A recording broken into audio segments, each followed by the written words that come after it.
우리 속담에 세상은 참 넓고도 좁다라고 하는 말이 있습니다. 참 넓은 것 같은데 좁다는 거예요. 이것이 무슨 말일까요?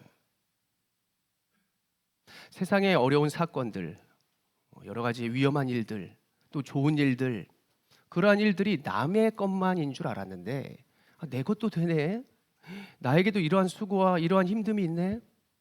이러한 눈물이 있네. 그러니까 남들이 했을 때는 그냥 판단하고 보는 거예요.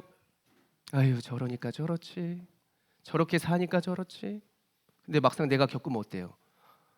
참 좁네. 이게 나의 일도 되는 것이네. 제가 인생을 살다 보니까 남들이 불쌍한 자리에 있는 모습을 나도 걸어갈 수도 있더라. 남들이 높은 자리에 있는 모습을 나도 높아질 수도 있더라. 그래서 세상은 넓지만 참 좁은 것이다라고 이야기를 해볼 수 있습니다. 제가 자막을 준비했습니다. 두 가지인데 이렇게 예기치 못한 만남과 사건들이 생긴다는 것이 세상이 참 넓고도 좁다는 것이고, 또한 나에게 맞는 분명한 이유가 거기에서 발견되기 때문에 세상은 참 넓지만 좁은 것이다, 좁은 것이다. 누군가를 우연히 만날 수도 있는 것이다라고 하는 것입니다. 제가 얼마 전에 안산에서 이제 볼링을 쳤어요. 이제 볼링 얼마나 칠 것 같아요? 볼링 나중에 같이 한번 쳐봐요. 볼링을 치러 이제 자녀들과 갔단 말이죠. 아들들과 갔는데요. 그래서 열심히 치고 있었습니다. 근데 저에게는 뭐예요? 딸이 없어요. 딸이 없으니까 옆에 꼬마 아이, 여자 아이가 한 5살, 6살, 5살 정도 되는 아이가 이렇게 볼링공을 이렇게 들고 이렇게 굴리는 모습이 있는 거예요. 그래서 이쁘다 이렇게 보고 있었어요. 그러면서 이제 부러움은 지는 거야 이러면서 그냥 그래 제군들 이제 자녀들을 보면서 볼링 치자꾸나 이러면서 치고 있었죠. 그래서 볼링을 딱 굴리고 있는데 누가 굴리자마자 탁 치면서 아는 척을 하는 거예요. 형님, 누구 누구야? 저도 볼링 치러 왔어요. 애들이랑. 그러면 제가 네 딸이니? 이제 나 이렇게 하면서 봤죠. 17년 만에 만났어요. 제가 대학교 때 공부했던. 어떻게 살아? 막 볼링장에서 조용히 하라고. 볼링 소리보다 우리 대화 소리가 더 컸 거예요. 너무 반가워가지고 거기서 야 어떻게 안산에서 이렇게 만났냐 막 이제 이러면서 서로 그랬죠. 그래서 막 얘기를 해보니까 본인도 목사가 돼가지고 1년 넘게 지금 안산에서 담임 목사를 하고 있다는 거예요. 그래서 나도 1년 좀 넘었는데 이제 이랬던 것이죠. 이 우연한 만남. 세상이 참 넓은데 좁은 것이구나. 대화를 하면서 이제 얘기를 나눠요. 막 교회에서 제가 이런 힘듦을 겪었어요. 뭐 이렇게 열심히 하는데도 혼자 하니까 너무나 힘들어요. 그러니까 하나님이 분명한 이유가 발견되는 거예요. 서로 위로하고 격려하고 그때부터 이제 계속 연락하고 제가 그 교회도 가보고 그 친구는 이제 아직 오지 않았지만 제가 그 교회에 한번 가보고 또 이제 두 번의 만남을 계속해서 이제 하면서 서로에게 격려하고 힘주고 이제 그렇게 관계를 지속적으로 하고 있습니다. 이것이 세상은 참 넓지만 좁은 것이다라고 하는 모습 중에 하나인 것이죠.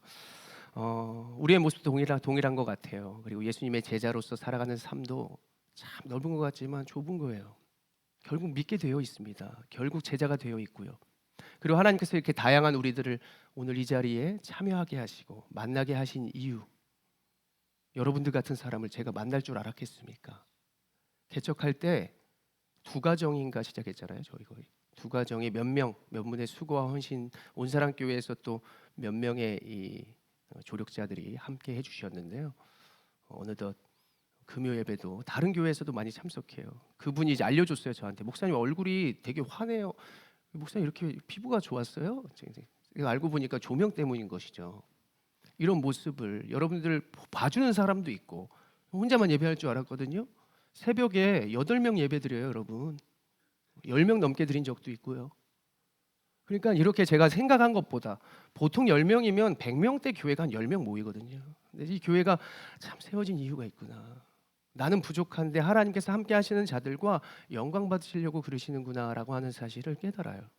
그래서 우연이 아니고 저와 여러분들이 오늘 이 자리에 모였다는 것은 하나님께서 영광 받으시고자 하는 것이고요. 분명히 우리를 통해 이 교회에서 하실 일이 있다는 사실로 꼭 믿으시면서 지금처럼 아름답게 참여하며 하나님께 예배하며 수고하는 여러분들 모두가 되시기를 소망합니다. 자, 오늘 15절을 보니까요, 이 말씀을 한번 눈으로 보십시오.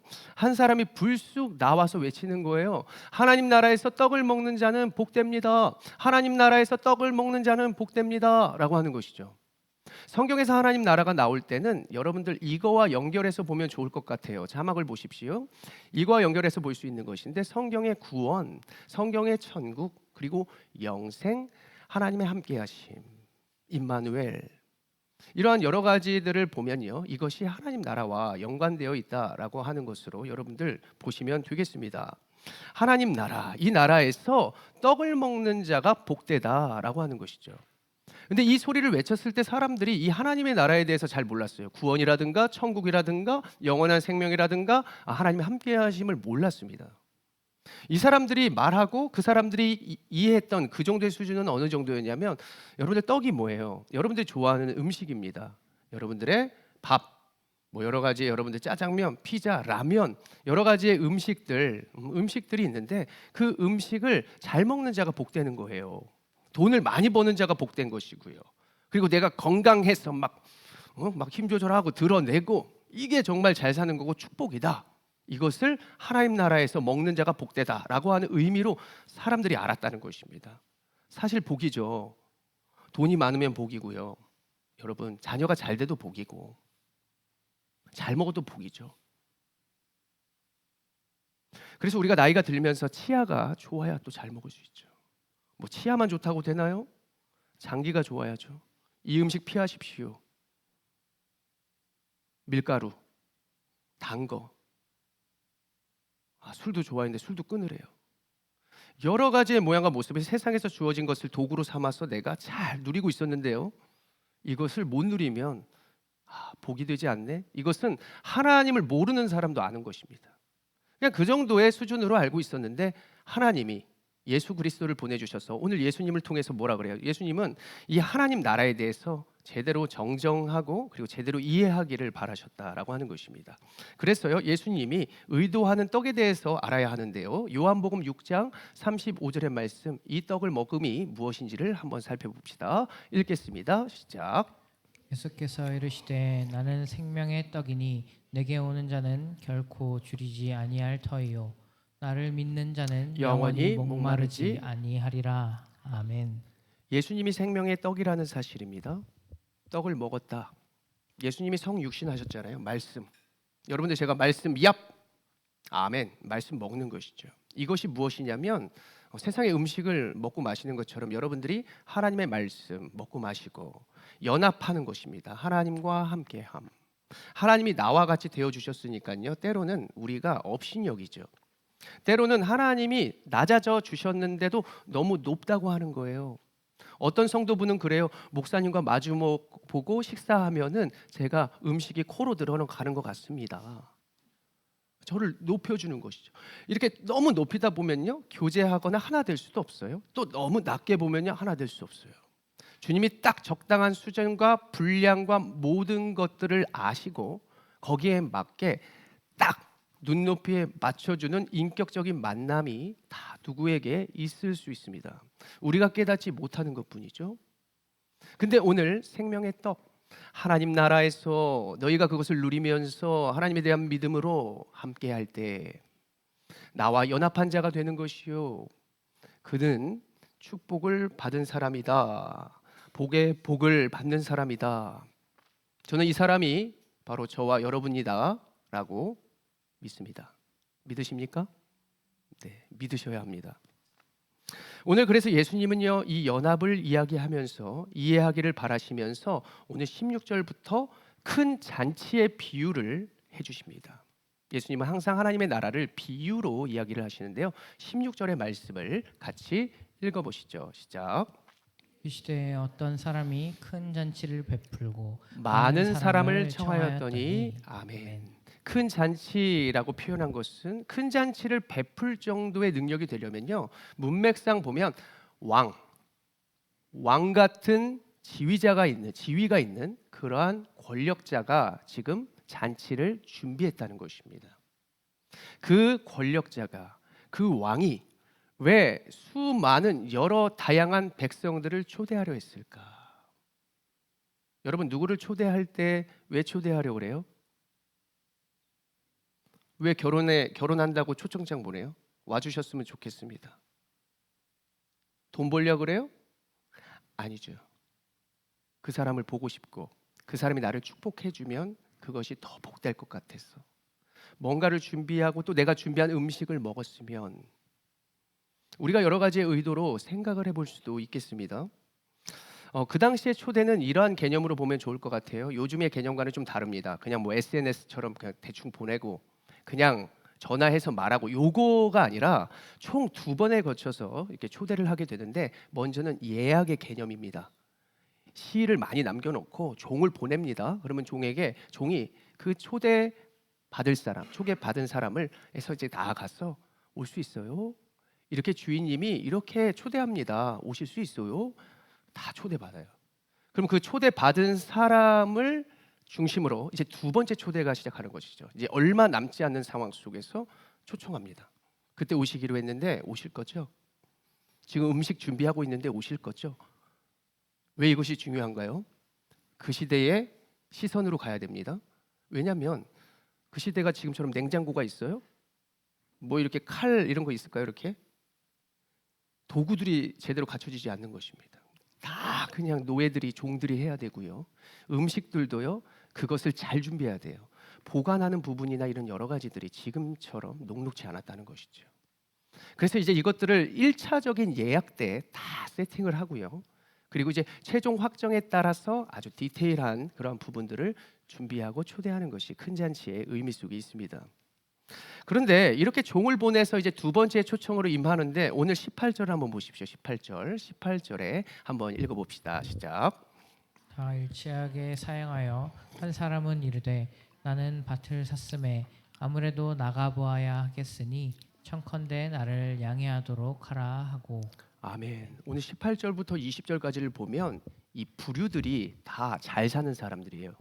그때 당시에 조금 뭐 부모 덕을 보거나 지위가 높거나 굉장히 세상 일로 분주하고 바쁜 사람들입니다. 다 일치하게 이거 보이십니까? 18절에 이 다 일치했다는 것은요. 한 사람도 처음에는 가겠다고 약속을 했는데요. 다 약속 어긴 거예요. 그리고 맨 끝에 양해하도록 보입니까? 이거는 교만에 대한 마음의 중심에서 나타나는 것입니다. 그래서 다 작당한 겁니다. 야, 갈 거야? 너 왕이 부르는데 갈 거야? 에이, 왕이 뭐 이제 끝났는데 뭐 다음 왕을 기대해야지 뭐. 뭐 여러 가지의 생각들로 업신이 여기는 그러한 마음으로 그 초청에 응하지 않았다라는 그 마음의 중심이 이 단어 속에 다 숨어 있습니다. 그 부자들 부류에 잘 나가는 부류 중에 한 사람이 말합니다. 나는 무엇 때문에 못한다 그래요? 아무래도 밭을 샀음에 밭을이에요, 밭을이에요. 이거 요즘 되게 제가 많이 신경 쓰는데 밭을 같아 아닌가요? 밭을 사가지고요. 내가 거기 가야 된대요. 내 땅덩어리, 내가 땅 보러. 하나님 나라가 아니라 이 세상의 나라를 내가 좀 둘러보러 가야 돼요. 그러면서 양해하도록 하고 업신 여긴 것이죠. 그리고 19절을 한번 보십시오. 19절. 또 한 사람은 이르되 나는 소 몇 결이 5결이 몇 마리예요? 그러면 10마리예요. 잘하시네요. 10마리. 소 10마리가 혹자가 이야기하기를 소 10마리면 10만 평을 기경할 수 있는 것이다. 그 당시에 10만 평이 어느 정도 되나? 설마 여기 앞에 아이파크보다 넓나 했는데 넓은 거예요. 이거 이상 땅이 있는 것이죠. 소도 있고. 그러니까 잘 나가는 거예요. 그러니까 나는 지금 이거 테스트하러 가야 돼. 이 시험한다라는 것은요. 세상 앞에서 내 잘남을 뽐내고자 한다는 이런 마음이 더 큰 것으로 해석해 볼 수 있습니다. 그 다음 한 사람은 또 무엇일까요? 또 한 사람은 이르되 나는 장가를 들었으니. 지금 장가 간다는 얘기가 아니라요. 난 가족이 있어. 나는 남편이 있고 아내가 있어. 누구 덕에 결혼했을까요? 누구 덕에 그 나라에서 살 수 있었을까요? 계속해서 저마다 나는 그러므로 그러한 핑계가 있으므로 그러한 바쁨이 있으므로 분주함이 있어서요. 그 초청에 못 가겠다라고 하는 것입니다. 음식 다 준비했습니다. 지난날에 왕이니까요. 나라를 위해서 수고하고 헌신했던 그런 백성들을 이렇게 위로하고 싶었을 거예요. 근데 이들이 이제 잘 먹고 잘 살고 출가를 시켜놨더니 이 자식이 이놈의 자녀가 부모를 뵈러 안 와? 뭐 이런 마음처럼 왕은 마음이 상했습니다. 오늘 초대하고 받는다는 의미를 이었습니다. 세 가지로 준비했습니다. 첫 번째 따라합니다. 함께하고 싶다. 인정하고 드러내고 싶다. 할 일을 말하고 싶다. 자, 부모의 입장에서 한번 생각해 보세요. 여러분들이 이제 장가가고 시집가고 여러분들이 뭐 자녀들 뭐 100일 잔치, 내 칠순잔치, 팔순잔치 여러분들 왜 초대해요? 함께하고 싶잖아요. 연합의 의미. 내가 인정받는 것보다 그 사람이 나의 초대를 받았다라고 하는 인정. 그런 거 느껴보셨어요? 누구는 초대받았는데 나는 초대받지 않은 그거. 그러니까 어떤 분은 이래요. 나 그 결혼식 안 가? 왜요? 나한테 연락 안 왔거든. 그런 것이에요. 그리고 초대의 의미에는 할 일이 있다. 너 나와 할 일이 있어. 나랑 이것을 통해서 할 일이 있다고. 이것이 초대를 하는 자나 받는 자에게 결과적으로 있을 수밖에 없는 초대의 의미라는 것입니다. 왕은요 이미 이런 마음으로 그들을 초대했는데 이제 어떻게 해요? 그 남은 음식들과 종들 그만큼 수고했고 그들을 위해서 자리를 마련하고 그들을 VIP로 생각하면서 여러 가지를 미리부터 준비하고 계획했는데 그 자리에 아무도 안 오겠다는 겁니다. 그것도 뭔가 지혜가 있다라는 사람이, 뭔가 잘 나가서 시간이 있을 법한 사람들이 왜 그때가 되면 꼭 일이 생길까요? 저는 꼭 예배 시간만 되면 일이 생기는 거예요. 마음이 요동하는 일들이 생기고 내가 이해되지 않는 일들이 생기고 자녀들이 갑자기 싸우고 모든 것이 이제 영적인 이 보여지는 것뿐만이 아니라 전체적인 지경 속에서 생각하는 거예요.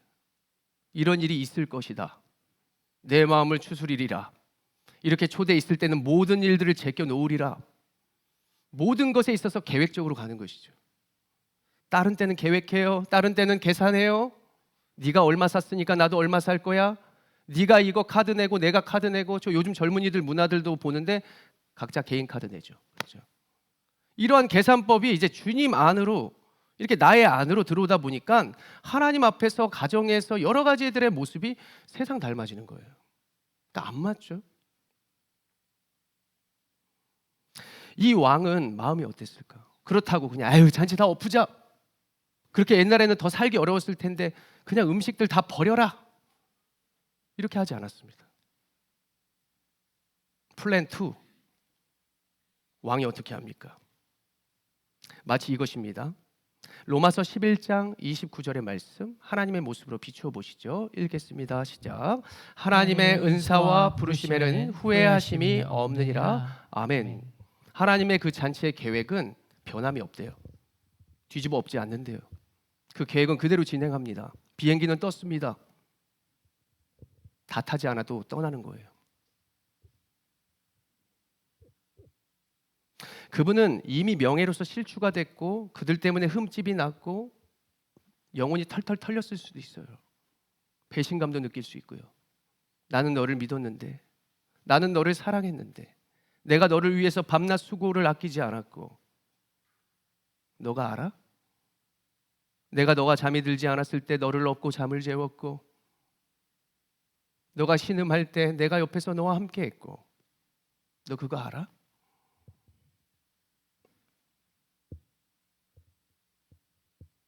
그의 계획과 작정함은 돌이키지 않고 진행하고 확장하게 되는 것입니다. 누가복음 14장 21절의 말씀 천천히 읽어보실까요? 시작. 종이 돌아와 주인에게 그대로 고하니 이에 집주인이 노하여 그 종에게 이르되 빨리 시내에 거리와 골목으로 나가서 가난한 자들과 몸 불편한 자들과 맹인들과 cho는 자들을 데려오라 하니라. 아멘. 주인은 왕은 그대로 계획을 진행합니다. 이제 세상에서 나중되었다, 이방인이다라고 여기는 자들에게 눈을 돌리시는 것이죠. 그래도 의리가 있었습니다. 내가 먼저 된 자로서 유대인을 구원하였고 유대인을 위하여 내가 이 땅에 왔는데 너희들 거절했어? 너희들 없어도 나 예배할 수 있고 너희들이 없어도 영광 받을 수 있어. 내 뜻이 그렇다고 변치가 않는 거야. 이제 이방인에게로 갑니다. 가난하고 그들이 무시했던 맹인들, 몸 불편한 사람들, 가난한 사람들, 거리와 골목 구석으로 가면서요, 사람들을 찾아 나섭니다. 이 모습은 부한 자들과 먼저 된 자들에게 어떠한 모습이었을까요? 충격. 야, 왕이 잔치 그냥 엎을 줄 알았는데, 계획을 수정할 줄 알았는데 그대로 진행하네. 우리가 없이 노래가 된다고, 우리가 없이 내 돈 없이 그 잔치가 되겠다고. 돈 가지고 자녀 키우는 거 아니며 외모로 뭐 그런 것으로 잔치를 멋있게 뽐내는 게 아니죠. 사고가 잘못된 겁니다. 그들이 보기에는 가난한 자들, 소외된 자들, 정말 그 말도 안 되는 것으로 예배하는 모습들, 잔치를 하는 그 모든 모습들이요, 파격적이었을 것입니다. 충격. 이 하나님 나라는 다 충격이에요. 주님이 성육신하는 것, 말도 되지 않는 상황에 잔치를 하는 거예요. 충격받았습니다. 세상에 놀래버렸습니다. 그렇게 채워가는 과정 중에도 종들이 왕에게 고하는 것입니다. 주인님, 아직도 빈자리가 많아요. 더 채워야 될 것 같아요. 그러니까 왕이 얘기해요. 더 구석구석 가. 더 흩어져서 찾아봐. 너희들의 시선을 더 낮은 곳으로 돌려봐. 이 자리는 어차피 모든 자들의 영광을 위하여 준비한 것이니까 더 찾아봐. 더 나중된 자들을 더 찾아보란 말이야. 오늘 말씀의 초대에 응하여 떡을 먹는 자가 복되도다. 이 의미가 예수님은 생명의 떡. 그 초대에 응하여서, 그 말도 되지 않는 초대에 응하여서 함께 연합하는 자가 진짜 마카리오스의 그 나중된 복을, 영원한 복을 누리게 된다라는 사실을 오늘 주님은 말씀해 주고 싶으시던 것입니다. 마태복음 20장 16절의 말씀 무엇이라 합니까? 16절이요. 시작. 이와 같이 나중된 자로서 먼저 되고 먼저 된 자로서 나중되리라. 아멘. 우리가 지금 잔치에 참여하고 하나님 나라에 거하고 그리고 나중된 모습이요, 전혀 우연이 아닙니다. 절대로 우연이 아니에요. 자, 이렇게 생각하는 사람이 있을 것 같아요. 세상에선 이렇게도 말할 수 있을 것 같아. 야, 너 그 잔치 갔어? 야, 거기 우리가 오라 그래도 안 간대야. 야, 음식 다 식었을 텐데 왜 이렇게 미련한 거야? 이런 데 살아야 돼. 이렇게 타야 돼. 그 왕은 잘 보이지도 않는데 조롱해요. 야, 뭐 그런 데서 잔치를 해. 근데 여러분 어때요? 내가 하나님의 사람이면 제가 말하잖아요. 제가 좋아하는 거 걸어갈 때 길이 되죠. 그런 데서 초가집에서 살면 초가집이 좋은 곳이 되는 거예요. 그런 자존감, 그거를 그리스도 안에서 우리가 길러내야 됩니다. 왜 그것 때문에 부끄럽고, 왜 그것 때문에 왜 복음을 부끄러워하냐고요. 남들이 조롱할 수 있습니다. 야, 니네 교회 그렇다며, 니네 집 이렇다며. 여러분, 나 혼자 걸어가도요, 나 한 사람도 가정이고, 저기 시골에서 목사님 한 분 노래하고 예배해도요, 교회예요. 한 사람도 가정인 것처럼. 사람들의 관점에서 보면 부끄러움이 되고 부족함이 되고 뭔가 찬밥 먹는 것 같은데요, 자, 여기에서 주님의 관점으로 갑시다. 자, 우리들의 모습이 어떨까요? 야, 다른 사람 거절했는데 너가 왔네.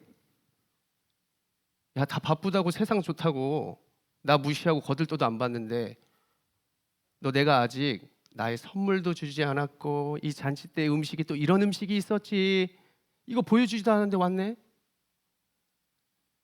너무 귀하게 보는 거죠. 존귀할 수밖에 없는 거예요. 다 떠났잖아요. 다 세상의 지식 때문에 안 된다 그랬는데 내가 왔어요. 내가 할 수 있어서 왔을까요? 가난한 자들과 부족한 사람들이 내가 잘나서 왔을까요? 그 가난한 가운데에서도 주님을 믿었고 그 믿음에 대한 훈련을 통하여 어떤 상황에도 예배할 수 있고 내가 어떠한 것이라도 기쁘게 받아들이라고 하는 그러한 모습에서 순수하게 그 잔치에 참여했다는 것입니다. 우리가 보세요. 자녀들이 이제 커서 부모 말에 순종하지 않고 됐어요. 그런데요, 아무것도 모르는 진짜 어린 자녀들이나 자녀들도 못해주는 그 사랑과 그 여러 가지의 좋은 것들을 나에게 가지고 오는 사람들을 경험했을 때 어떻습니까? 그 사람들이 나중된 자인가요? 정말 부족한 사람일까요? 더 귀한 사람이죠. 그래서 날마다 우리는 말씀을 보면서 주님의 마음과 입장에서 그리고 내가 종의 입장에서 여러 가지를 넘나들면서 여러분들의 시선과 지경을 넓혀야만 여러분 말씀이 이해가 되는 것이고 여러분들의 삶이 변화가 되는 것입니다. 세상에서 좀 즐겼다면 이제는 충성해야죠. 저도 이제 충성하려고요. 세상에서 그만큼 했으면 됐구나. 뭘 더 하냐? 너 그러다 큰일 난다. 너 뭘 더 해? 그나마 막차 타가지고 제가 늦게 신학해가지고 이 잔치를 어떻게 하면 하나님 더 잘 준비할 수 있을까요? 이 한 몸 부서져도요 한번 나중된 자들이든 먼저 된 자들이든 와도 내가 다 받아내겠습니다, 주님. 이게 사실 제 믿음의 마음이거든요. 하나님 나라의 큰 잔치의 비유는 하나님의 나라는 이미 준비되어 있으니까 참여할 사람들만 남았다. 왕은 영원하신 분이니까 종은 영원하지 않으니까 수시로 바뀌고 수시로 흩어져야죠. 흩어졌을 때 여기 지킬 사람도 필요하고 또 흩어질 때 흩어져야 될 사람들이 필요하고 여기에는 왕이 지키고 있으니까 그러면 이제 누가 그 왕의 곁에서 이 초대장을 보내야 하겠습니까? 그것을 소개를 해야 하겠어요. 누구는 말로 유창하게 표현해요. 거기에 맞게 모양이 다 갖춰진 거예요. 하나님이 그렇게 창조하셨어요. 제가 영어 잘하잖아요. 헬로, 독일어 구텐 모르겐, 중국어 니시안티 하오마, 일본어 아리가또. 이런 은사가 있으면요 거기에 맞게 하나님이 초대하신다. 그래서 다른 거죠 우리가. 그래서 모였을 때는 다름을 가지고 다투고 다른 생각 다른 얘기하는 게 아니라 아까 뭘 했어요? 모였을 때 PPT 다시 한번 초대하는 목적 3가지. 연합해서 인정하고 서로의 솔직한 삶을 드러내면서 가치를 찾고요. 그러면서 그 사명 가지고 또 흩어지는 것이고요. 인사이드 아웃, 아웃사이드 인. 이러한 자가 바로 저와 여러분인 줄로 믿습니다. 여러분들은 하나님의 VIP입니다. VIP 잘 알죠? 세상에서 고객님 오셨어요? 얼마 주유해 드릴까요? 어떤 옷을 입고 싶으세요? 좋죠. 근데 하나님의 VIP는 어떤 사람들일까? 자, 먼저 V. 읽어봅시다. V. 자, 여러분들이 V 하세요. 제가 한국식 영어로 할게요. 자, V 빅토리, I 인카네이션, P 패션. 여러분, 주님이 승리했으면 그 잔치에 참여한 여러분들이 무엇이에요? 승리한 사람들. 주님이 인카네이션, 우리와 같아지시고 성육신 하시면 우리와 함께 하시는 것이고요. 무엇이 두렵습니까? 그리고 P 패션, 원래 고난이죠. 고난은 곧 무엇이에요? 영광이에요. 그래서 요즘 패션을 다 열정, 영광, 환희 이렇게 볼 수 있는 것입니다. 그래서 저와 여러분들은 늘 하나님의 부르심에 민감할 줄 알아야 돼요. 세상이 날 부르죠? 이거 좀 하자고 거기에 민감하고 그렇게 안 나가면 안 될 것만 같고, 그렇지만 우리가 항상 영이 깨어서요 조금 불편할 수 있지만, 일부 예배 때 가족들이 많이 참석하는데 오늘 자녀들을 데리고 예배한 가족이 세 팀이에요. 세 팀. 5명, 4명. 어린 자녀들까지 다 데리고 이 자리까지 오는 게 쉬웠을까요? 말 안 듣죠. 자녀들 잘 안 돼요. 그 고통을 뚫고 열정으로. 그게 정말 VIP예요. 그게 능력이죠. 세상에서 잘 벌고 의시되는 게 아니라 가족이 딱 뭐 하자 그러면 하기 싫어도 부모께 순종하면서 한 팀을 이루는 것, 영광이죠. 열정입니다. 승리고요. 이게 주님의 함께하심을 잘하고 있는 것입니다. 그것이 되지 못했다면은 성령의 힘으로 우리가 함께 노력합시다. 여러분들 그냥 되는 거 없어요. 고난이 있으니까 영광이 있고요. 저도 그것 때문에 이 자리에 있는 것입니다. 여러분들 오늘의 부르심에는 다 하나님의 뜻이 있는 줄로 믿습니다. 부르심을 받았다면 연합하는 것이죠. 서로 다른 모양이지만 우리가 계속해서 성육신하면서 주님을 더욱 드러내고, 그리고 그거에 대한 열정으로 주님께 영광을 돌리기를 소망합니다. 무르드 온사랑교회는 성도들의 수고와 헌신으로 이루어졌고, 지금도 모든 재정과 여러 가지들이 이 세계 각 지역과 각 고향과 각 마을에서 지금 다 헌금하고 다 전도해 주시고 예배로 동참하고 하면서 교회 세워지고 있어요. 제 교회 아니고 여러분들의 교회가 아닙니다. 전도지에 제 이름도 빼고 싶어요. 사실 주님만 드러나는 교회. 늘 종말론적으로 얘기하죠. 제가 없어도 굴러가는 교회. 여러분들이 주인이고 그 위에 계신 하나님이 진짜 주인이신 그 교회를 함께 세워갔으면 좋겠습니다. 그래서 제가 좀 덕으로 세우자, 여러분들의 가족이나 여러분이나 교회를 좀 덕으로 세웠으면 좋겠는데, PPT 준비되었나요? 자, 복음의 덕을 세운다는 것은 여러분들 앞으로 성령의 힘으로, 여러분들의 힘으로 하는 게 아니에요. 힘 조절 안 되죠. 제가 말했죠. 제가 여기서 영어로 설교하면 여러분들 몇 명이나 알아들을까요? 배려죠. 저랑 한번 달리기 해보실래요? 배려죠. 늘 말하죠. 찬송 더 빠르게 부를 수 있고. 그래서 제가 항상 능력을 기르는 거예요. 내가 어디까지 할 수 있나 도전하고요. 최대한 성육신 해보는 겁니다. 안 되는 것까지 도전하는 거예요. 누가 물에 빠졌다면 빠져보는 거예요. 안 되는 것까지 해보고, 그리고 주님처럼 낮아지는 것. 성령의 힘으로. 이게 덕을 세우는 거죠. 화난다고 화내고, 짜증난다고 술 마시고, 자녀들, 가족들 편하다고 대충 행동하고, 여러분들 혼내자고 하는 게 아니라요. 저도요, 똑같아요. 덕을 세우기 위해서는 성령의 힘으로 절제하고 사랑의 마음이 있어야만 우리가 세울 수 있는 것입니다. 여러분 음식 절제하잖아요. 때로는 힘들지만 참잖아요. 부모에게 나아가고 싶지만 못 나가면서 다 바쁘잖아요.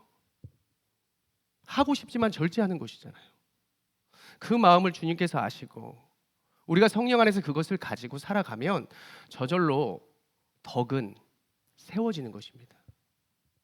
하고 싶어도 하나님을 위해서, 주변을 위해서 내가 양보하고, 내가 더 힘이 있지만 내가 더 잘 부를 수 있지만, 세상의 모양 내가 더 잘 흉내낼 수 있지만, 주님 보시기에 기뻐하시고 주변 모두가 함께 할 수 있는 그러한 노력이 이제 우리에게 필요하다는 것입니다.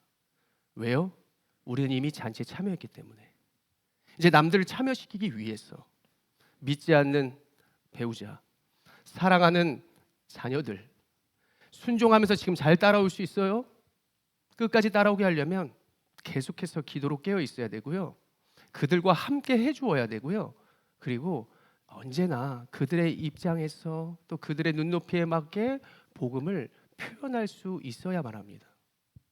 저마다 센스가 다 분량이 작기 때문에 그래서 기도해야 되는 거예요. 기도하고 하나님의 음성과 하나님의 말씀 속에서 내가 이렇게 해보겠습니다, 주님.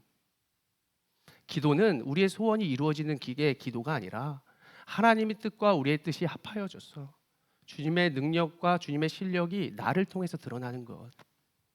그래서 기도할 때 어떻게 구해요? 하나님 위에서 내가, 하나님 위에서 제가, 이렇게 해서 이루어지는 기도가 확신이 있는 기도고 이루어질 수 있는 기도라는 것을 믿으시길 바랍니다. 여러분들 이곳에서나 세상에서나 가정에서나 복음의 덩을 함께 세웠으면 합니다.